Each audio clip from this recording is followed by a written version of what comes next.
Assalamualaikum warahmatullahi wabarakatuh. Perkenalkan, nama saya Ahmad Farid Al-Fawaid, NIM 1904011000073 dari jurusan Teknik Informatika Universitas Trunojoyo Madura.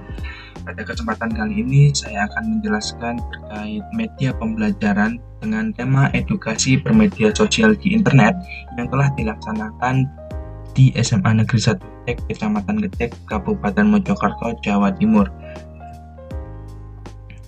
Topik atau tema yang akan dibahas pada video kali ini yaitu etika di media sosial. Nah, sebenarnya apa sih media sosial itu? Media sosial merupakan suatu media daring yang memudahkan para penggunanya untuk melakukan interaksi secara daring. Interaksinya dapat berupa interaksi sosial. Di sana penggunanya dapat berkomunikasi, menjalin hubungan, berbagi, dan banyak kegiatan lainnya. Contoh dari media sosial sendiri yaitu berupa aplikasi Instagram, Facebook, YouTube, Twitter, dan lain sebagainya.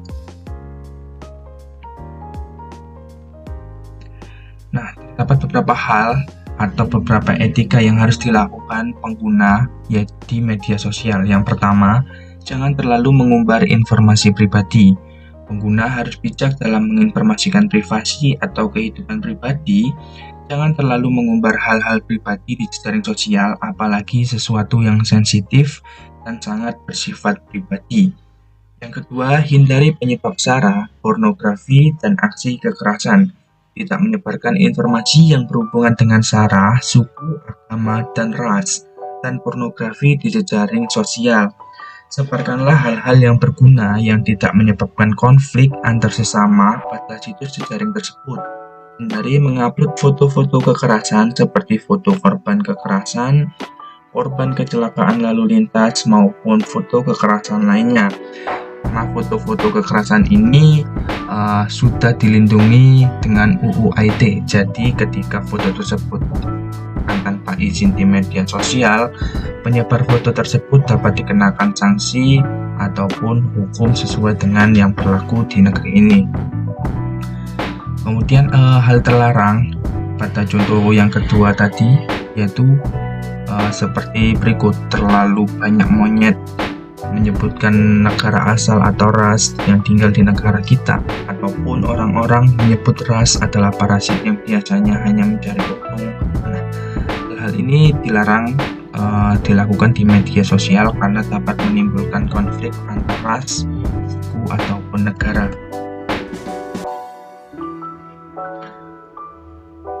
Kemudian etika yang ketiga yaitu menghargai hasil karya orang lain, yaitu dengan mencantumkan sumber informasi sebagai bentuk penghargaan untuk hasil karya seseorang. Jadi ketika kita menggunakan hasil karya seseorang pada karya kita, setidaknya kita mencantumkan sumber informasi dari mana kita dapatkan karya tersebut.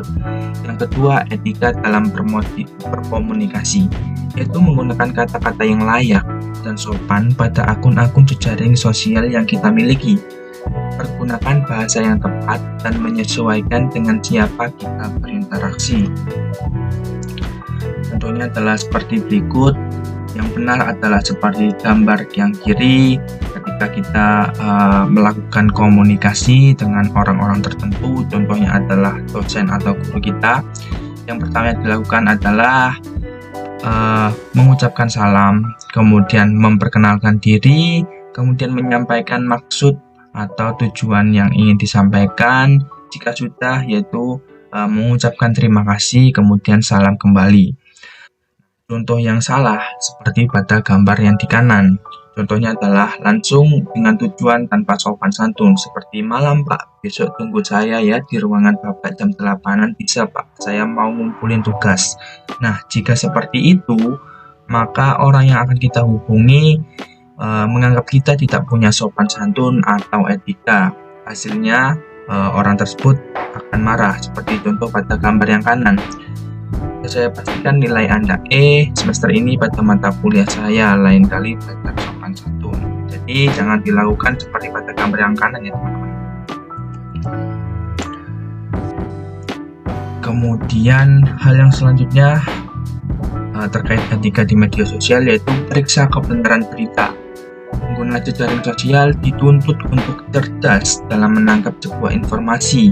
Bila ingin ikut menyebarkan informasi tersebut, ada baiknya kita melakukan cross-check akan kebenaran informasi terlebih dahulu. Jadi jangan selalu menyebarkan informasi tanpa cross-check. Lebih baik cross-check terlebih dahulu informasi atau berita yang disebarkan orang lain, apakah berita tersebut benar atau tidak. Jika memang benar, maka berita tersebut dapat disebarkan ke orang lain.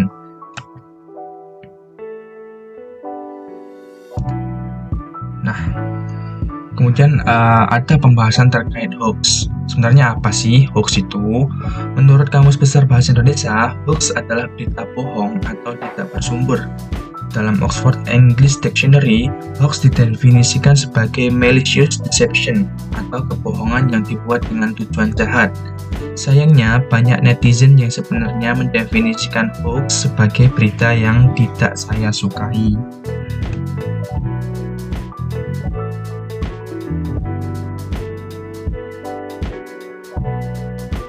Nah, beberapa dampak negatif hoax diantaranya ada 5. Yang pertama, dapat merugikan pihak-pihak tertentu dan menguntungkan pihak-pihak yang tidak bertanggung jawab. Yang kedua, memecah belah persatuan. Yang ketiga, menimbulkan opini yang buruk terhadap seseorang atau suatu produk. Yang keempat, memprovokasi masyarakat ke arah opini negatif. Dan yang terakhir, meresahkan dan membuat bingung masyarakat. Nah, hoax sendiri dapat dibagi menjadi 2 bagian, yaitu yang pertama hoax yang palsu ataupun hoax yang mengancam. Nah, 2 bagian ini juga terbagi menjadi misinformasi, disinformasi, dan malinformasi. Informasi ini dapat dikategorikan yaitu koneksi yang salah atau konten yang menyesatkan. Disinformasi dikategorikan konten yang salah, konten tiruan, konten yang dimanipulasi, ataupun konten palsu. Kemudian malinformasi yaitu yang sangat mengancam, yaitu membocorkan rahasia, pelecehan, fitnah, ujaran kebencian. Nah, untuk contoh dari misinformasi seperti pada gambar, yaitu menyebarkan berita yang tidak tahu apakah berita ini benar, kemudian langsung saja disebarkan di grup WA. Kemudian yang disinformasi ini yaitu merupakan berita atau video yang clickbait yang tujuannya itu untuk menarik perhatian dari penonton, padahal isi beritanya sebenarnya tidak seperti yang pada judul. Kemudian malinformasi ini menyudutkan pihak-pihak tertentu seperti pada gambar.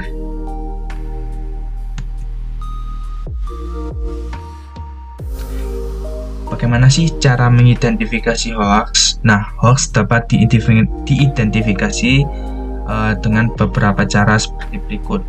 Yang pertama, judul biasanya menggunakan huruf kapital, huruf tebal, banyak tanda seru, serta bersifat provokatif, seperti pada gambar yang ada di kiri. Kemudian yang kedua, biasanya tidak mencantumkan sumber, kalaupun mencantumkan sumbernya tidak terpercaya atau palsu. Seperti pada gambar yang ada di kiri, judul beritanya menggunakan link yang tidak jelas. Kemudian yang keempat, biasanya menggunakan foto palsu seperti pada gambar kiri, menggunakan foto editan. Kemudian selanjutnya menyudutkan pihak-pihak tertentu seperti pada gambar yang ada di kiri.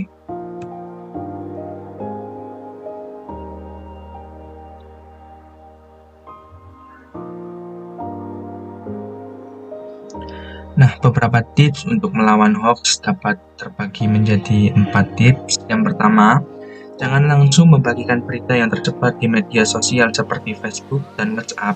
Baca terlebih dahulu berita secara keseluruhan. Jangan sepotong-potong, apalagi hanya membaca judulnya saja. Apalagi bila judulnya heboh dan provokatif.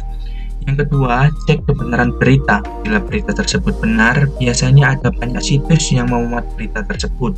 Namun, bila hanya satu situs saja yang membahas, perlu diwaspadai. Yang ketiga, cek kesesuaian gambar dengan isi berita, waspadai gambar palsu yang sengaja dibuat untuk mendukung hoax. Yang keempat, kunjungi link yang tertera.